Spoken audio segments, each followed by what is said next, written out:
மணல் எடுப்பதற்கு திராவிட முன்னேற்ற கழகத்தினுடைய ஆட்சியில் தளபதி முதலமைச்சராக பதவியேற்று 11 மணிக்கு தளபதி முதலமைச்சராக பதவி ஏற்றுக்கிட்டாங்கன்னா 11:05க்கு மாட்டு வண்டியை நீங்களா ஆத்துக்கு ஓட்டுங்க.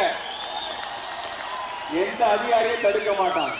நீ போ 11 மணிக்கு வண்டி கட்டிக்கிட்டு யாராவது தடுத்தா, அதிகாரி தடுத்தால் அந்த அதிகாரி இல்லாமல் செய்கிறேன் என்கிறாரே, அவரை வேலையை விட்டு நீக்கிறத பத்தி சொல்றாரா இல்ல இவரை செய்ய முயற்சி செஞ்ச மாதிரி கொலை பண்றத பத்தி சொல்றாரா? எப்படி பார்த்தாலும் நீ கிரிமினல், எப்படி பார்த்தாலும் நீ குற்றவாளி. உன் பேச்சில் இருந்து உன்னுடைய குற்றங்கள் வெளிப்படுகின்றன. கமலஹாசன் மாதிரி ஒரு அறவேக்காடு என்ன சொல்றோன்னே தெரிஞ்சுக்கிட்டு பேசணும். ஏன் கமலஹாசனுடைய வேட்பாளர் இங்க பேச சொல்லுங்க பார்க்கலாம். அந்த வேட்பாளர் இங்க பேச சொல்லுங்க, தைரியமா பேச சொல்லுங்க. இதனுடைய பின்னணியில பிஜேபி இருக்கு, இதனுடைய பின்னணியில அதிமுக இருக்கு. கமலஹாசனுடைய வேட்பாளர், பிஜேபியினுடைய வேட்பாளர், அதிமுக வேட்பாளர் இந்த தொகுதியில இதே செவந்தி வளையத்துல பேச சொல்லுங்க. நாங்கள் மணல் எடுக்க அனுமதிக்க